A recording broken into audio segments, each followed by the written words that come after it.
ഞാനില്ലേ ഉണ്ണിയേട്ടന്, നിൽക്കും ആരുമില്ലല്ലോ. ഇപ്പോൾ ഉണ്ണിയേട്ടനില്ലേ എനിക്ക്, അത് മതി. ഞാൻ പോകൂല. എന്നോട് പോവാൻ പറയാതിരുന്നാൽ മതി. ഒത്തിരി ഇഷ്ടമാണ് എനിക്ക്. ഒപ്പം കൊണ്ടുപോ ഉണ്ണിയേട്ടാ. തൻ്റെ നെഞ്ചിൽ മുഖം പൂഴ്ത്തി കരയുന്നവളെ അവൻ ഞൊടിയിടയിൽ ചുറ്റി വരിഞ്ഞ് മുറുക്കിയിരുന്നു. ആരതി.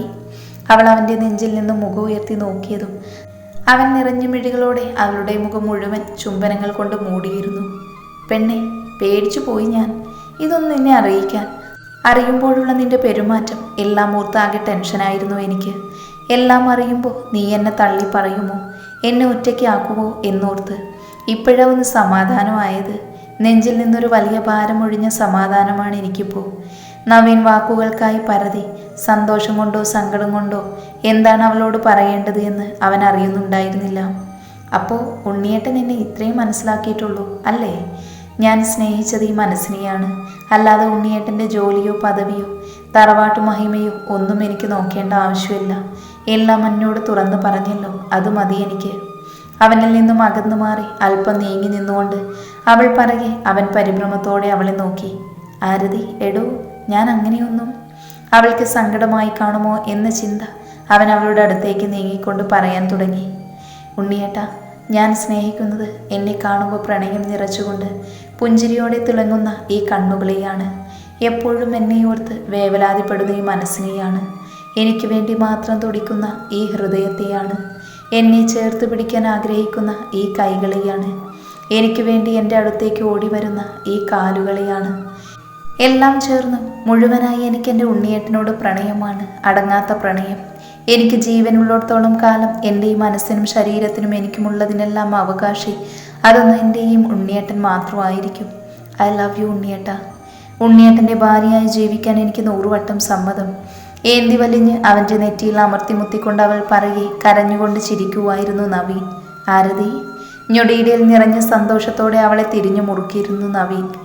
തൻ്റെ മകൻ്റെ ജീവിതം പൂവണിയാൻ പോകുന്നുവെന്ന് കണ്ട ആത്മാക്കൾ സന്തോഷത്തോടെ ഇരുവരുടെയും മൂർത്താവിൽ ഇളം തെന്നലായി തഴുകി തലോടി കടന്നു പോയിരുന്നു ആ നിമിഷം. എന്തായി മോളെ, പുറപ്പെടാറായോ? നമുക്കിറങ്ങണ്ടേ? ഇനിയും നിന്ന വൈകും. ഹാളിൽ ഇന്ദുവിൻ്റെ അടുത്തായിരുന്ന് ചായ കുടിക്കുകയായിരുന്നു ലക്ഷ. പെട്ടെന്ന് സഞ്ജു ഷർട്ടിനെ കൈമുകളിലേക്ക് മടക്കി വെച്ചുകൊണ്ട് അവളുടെ അടുത്തേക്ക് ചെന്നുകൊണ്ട് ചോദിച്ചു. അവൻ്റെ ചോദ്യം കേട്ടവൾ ഞെട്ടി അവനെ നോക്കി. അത് പിന്നെ എവിടെ പോകുന്ന കാര്യമാ കുഞ്ഞേട്ടാ? ആദ്യമൊന്ന് പതറിയവൾ അത് മറച്ചുകൊണ്ട് ഒന്നും അറിയാത്ത പോലെ ചോദിച്ചു. ആഹാ, ഇത് കൊള്ളാം. നീയല്ല ആമി ഇന്നലെ പറഞ്ഞത് നമ്മുടെ വീട്ടിലേക്ക് പോകുന്ന കാര്യം? സഞ്ജുവിൻ്റെ വാക്കുകൾ കേട്ടുകൊണ്ടായിരുന്നു ജിത്തു താഴത്തെ ലക്ഷയുടെ മുറിയിൽ നിന്നും ഇറങ്ങി വന്നത്. അവനെ കണ്ടതും ലക്ഷ മുഖം ചരിച്ച് അവനെ നോക്കി.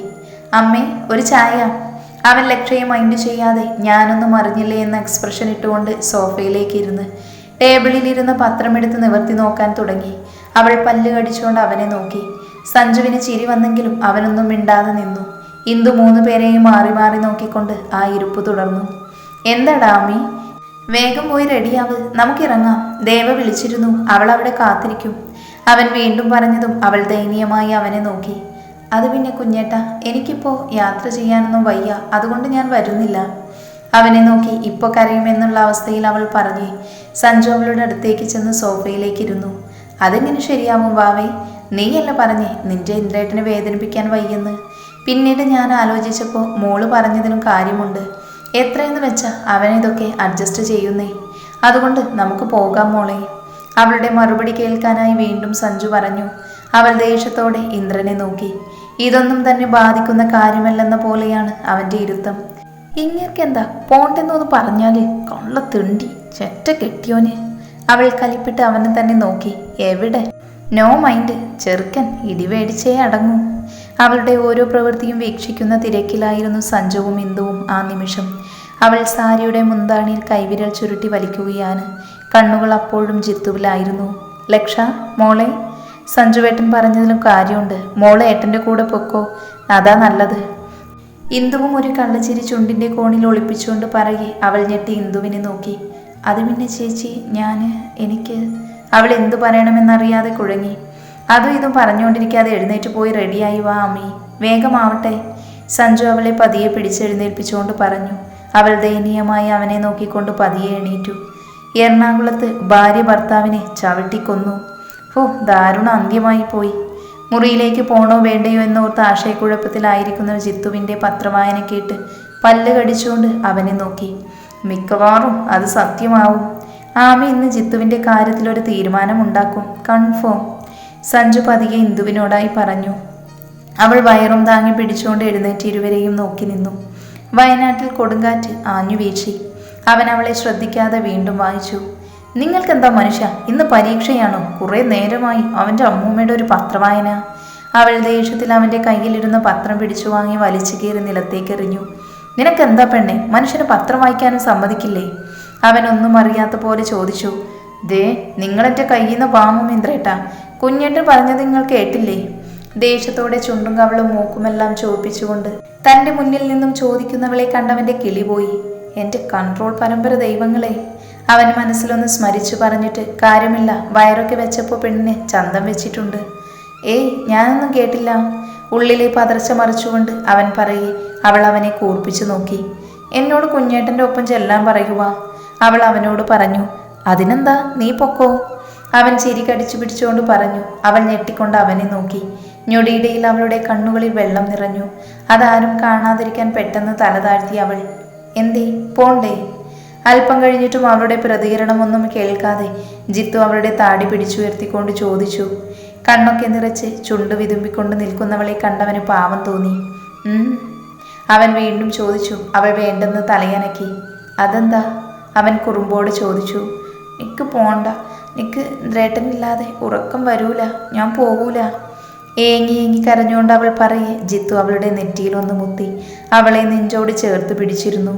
പോവണ്ട, ഇത് എൻ്റെ മോള്, എല്ലാവരോടും പറയാൻ വേണ്ടിയല്ലേ ഇന്ദ്രേട്ടൻ ഒന്നും മിണ്ടാതെ നിന്നേ ഇത്രയും നേരം. അവളുടെ മുടിയിൽ തഴുകിക്കൊണ്ട് അവൻ പറയെ തുറന്നിട്ടിരുന്ന അവൻ്റെ ഷർട്ടിൻ്റെ ബട്ടൺസ് ഇടയിലൂടെ നെഞ്ചിൽ പല്ലുകൾ ആഴ്ത്തിയിരുന്നു പെണ്ണ്. പെണ്ണെ, കടിച്ചു പറിക്കാതടി, എൻ്റെ ലക്ഷ്യയ്ക്ക് വേദനിക്കും. അവളെ ചേർത്ത് പിടിച്ചുകൊണ്ട് അവൻ നെഞ്ചു തടവിക്കൊണ്ട് പറയെ അവൾ ചിരിയോടെ അവൻ്റെ നെഞ്ചിൽ ചുണ്ട് ചേർത്തുകൊണ്ട് മുഖം അവിടേക്ക് അമർത്തി വെച്ചിരുന്നു. സഞ്ജുവും ഇന്ദുവും പരസ്പരം നോക്കി ചിരിച്ചുകൊണ്ട് ഇരുവരെയും നോക്കി നിന്നു. അപ്പൊ പോവണ്ട അല്ലേ ആമിക്കുട്ടി? ഷോ, പാവന്റെ ദേവമോൾക്ക് വേണ്ടി എന്തൊക്കെ ഉണ്ടാക്കി വെച്ചിരിക്കുന്നറിയോ? പാൽപായസമോ ഉണ്ണിയപ്പമോ മുറുക്കോ അങ്ങനെ എന്തൊക്കെയോ. പാവം ഒത്തിരി കഷ്ടപ്പെട്ട് കാണുമല്ലേ. ഇനി അതൊക്കെ ആര് കഴിക്കുമോ എന്തോ. ആമിയെ കൊതി പിടിപ്പിക്കാനായി സഞ്ജു പറയെ ഇന്ദുവിൻ്റെ വായിൽ കപ്പലോടിക്കാനുള്ള വെള്ളം വന്ന് നിറഞ്ഞു. ലക്ഷജിത്തുവിൻ്റെ നെഞ്ചിൽ നിന്ന് മുഖം ഉയർത്തി അവനെ നോക്കി. സാരമില്ല, ഇന്ദ്രേട്ടൻ വാങ്ങിത്തരാട്ടോ. അവളുടെ മുടിയിൽ തഴുകിക്കൊണ്ട് അവൻ പറയെ ചുണ്ടു പുറത്തേക്ക് ഉന്തിക്കൊണ്ട് പതിയെ തലയാട്ടിയിരുന്നു പെണ്ണ്. ഒന്ന് ചുമ്മാതിരി അളിയ, ഒരു വിധത്തിലാ ഒന്ന് പിടിച്ചു നിർത്തിയേക്കുന്നേ, അല്ലെങ്കിൽ വലിയ വായിൽ നിലവിളിച്ചു കളയും പെണ്ണ്. ജിത്തു സഞ്ജുവിനെ നോക്കി പറയെ ഇടുപ്പിൽ കൈകൊത്തി നിന്ന് അവനെ കൂർപ്പിച്ചു നോക്കി അവൾ. ചുമ്മാ ഇരിയടാ, എൻ്റെ കൊച്ചിനെ കളിയാക്കാതെ. പാവമായിരുന്നു എൻ്റെ ആമിമോള്. ഇന്ന് എൻ്റെ കൂടെ കൂടിയോ അന്ന് അവള് വഷളായത് അല്ലേടാ കുഞ്ഞാ? സഞ്ജു അവളുടെ തലയിൽ തഴുകി ചോദിച്ചതും അതേന്ന് തലയാട്ടിയിരുന്നു ലക്ഷ. എടി ദുഷ്ടേ, ഇവളല്ല, ഇവളുടെ കൂടെ കൂടി ഞാനാ വഷളായത്. അവൻ കുറുമ്പോടെ പറയെ മുഖം വീർപ്പിച്ചിരുന്നു പെണ്ണ്. പോടാ. അവൻ ചിരിയോടെ അവളുടെ തോളിൽ തോണ്ടി വിളിക്കെ മുഖം വീർപ്പിച്ച് തിരിഞ്ഞു നടന്നു അവൾ. പിണങ്ങല്ലടാ, ഞാനൊരു തമാശ പറഞ്ഞതല്ലേ. ഓടിച്ചെന്ന് അവളെ ഇരുകൈയാനം കോരിയെടുത്തുകൊണ്ട് ജിത്തു പറയെ അവൾ മുഖം വീണ്ടും വീർപ്പിച്ച് തിരിഞ്ഞിരുന്നു. അവൻ കുറുമ്പോടെ അവളുടെ കവിളിൽ മുത്തി. ഏറു പിടിച്ചിരുന്നവളുടെ ചുണ്ടിലൊരു പുഞ്ചിരി വിരിഞ്ഞുവെങ്കിലും അത് മറച്ചുകൊണ്ട് അങ്ങനെ തന്നെ നിന്നു പെണ്ണ്. അത്ര കായോ? അവൻ തുരുതുര അവളുടെ കവിളിൽ ചുണ്ടമർത്തി. അവൻ്റെ താടിയിലെ കുറ്റിരോമങ്ങൾ അവളുടെ കവിളിൽ കുത്തിക്കയറിയതും ഇക്കിളി കൊണ്ടവൾ കുലുങ്ങി ചിരിച്ചുകൊണ്ട് അവൻ്റെ കഴുത്തിലൂടെ കൈയിട്ട് ചുറ്റിപ്പിടിച്ചുകൊണ്ട് നെഞ്ചിലേക്ക് പൂഴ്ത്തിയിരുന്നു. അവൻ അവളെയും എടുത്തുകൊണ്ട് റൂമിലേക്ക് നടന്നു. സഞ്ജുവേട്ടാ. ഇരുവരുടെയും പോക്ക് നോക്കി നിന്ന സഞ്ജുവിനെ ഇന്ദു പതിയെ വിളിച്ചു. എന്താ മോളെ?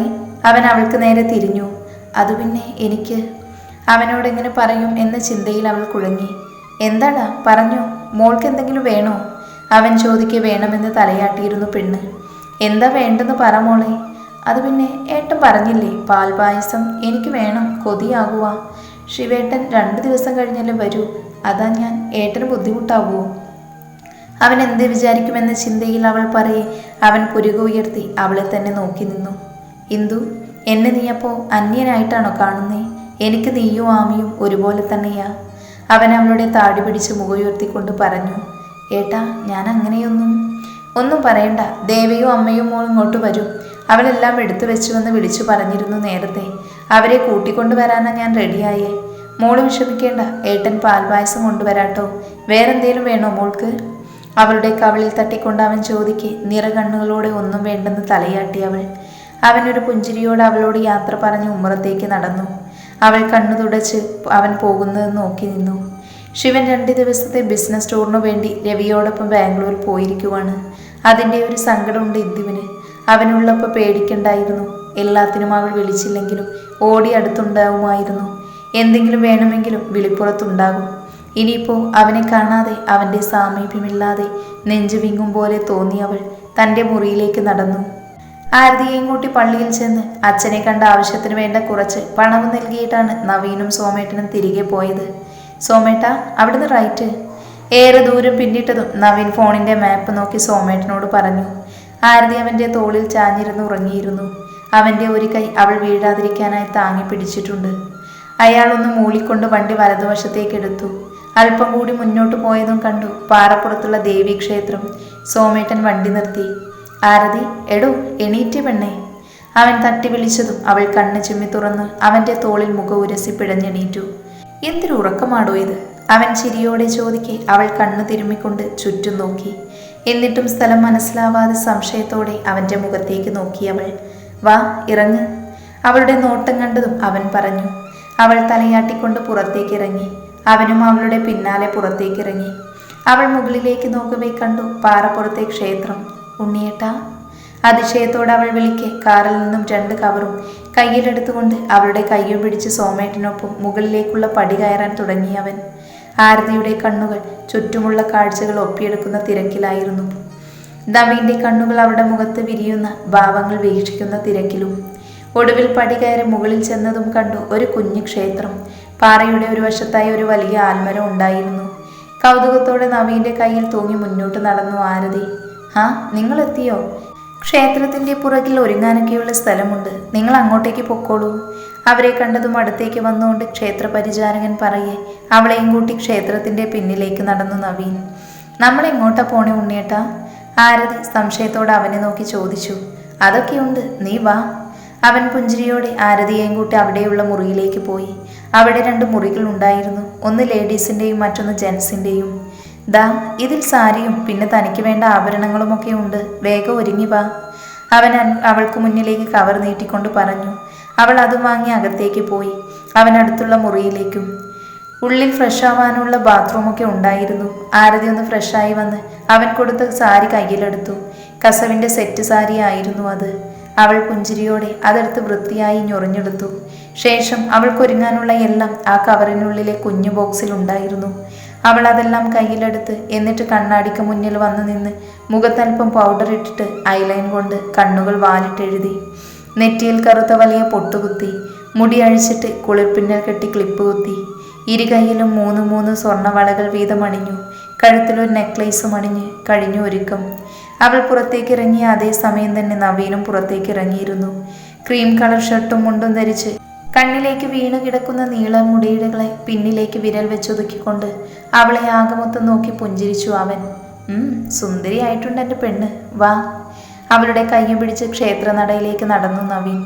നടയിൽ കത്തിച്ചു വെച്ചിരിക്കുന്ന 1000 ദീപങ്ങൾക്ക് പിന്നിൽ തിളങ്ങുന്ന ദേവീ വിഗ്രഹത്തെ നോക്കി കണ്ണടച്ച് പ്രാർത്ഥിച്ചു ഇരുവരും. പലപ്പോഴും നിറഞ്ഞൊഴുകുന്ന കണ്ണുകൾ തുടച്ചെറിയാൻ ശ്രമിക്കാതെ ഇരുവരും മനമുരുകി പ്രാർത്ഥിച്ചു. അല്പം കഴിഞ്ഞതും ആരതി കണ്ണ് ചിമ്മി തുറക്കവേ കാണുന്നത് നവീൻ്റെ കയ്യിലിരിക്കുന്ന മഞ്ഞച്ചിരടിൽ കോർത്ത ആലിയ താരിയായിരുന്നു. അവളുടെ കണ്ണുകൾ നിറഞ്ഞു. ചുണ്ടുകളിൽ പുഞ്ചിരി വരുത്തിക്കൊണ്ട് അവൾ അവനെ നോക്കവേ അതേ ചിരിയോടെ പൂജാരിയുടെ അനുവാദം വാങ്ങി സോമേട്ടനെ ഒന്ന് നോക്കിക്കൊണ്ട് ആരതിയുടെ അടുത്തേക്ക് അല്പം കൂടി നീങ്ങി നിന്നു അവൻ. അവൾ കണ്ണെടുക്കാതെ അവൻ്റെ മുഖത്തേക്ക് നോക്കവേ കൊട്ടും കുരവയും ആരവങ്ങളും ഒന്നുമില്ലാതെ താലിച്ചരട് അവളുടെ കഴുത്തിലേക്ക് ചേർത്തു കെട്ടിയിരുന്നു നവീൻ.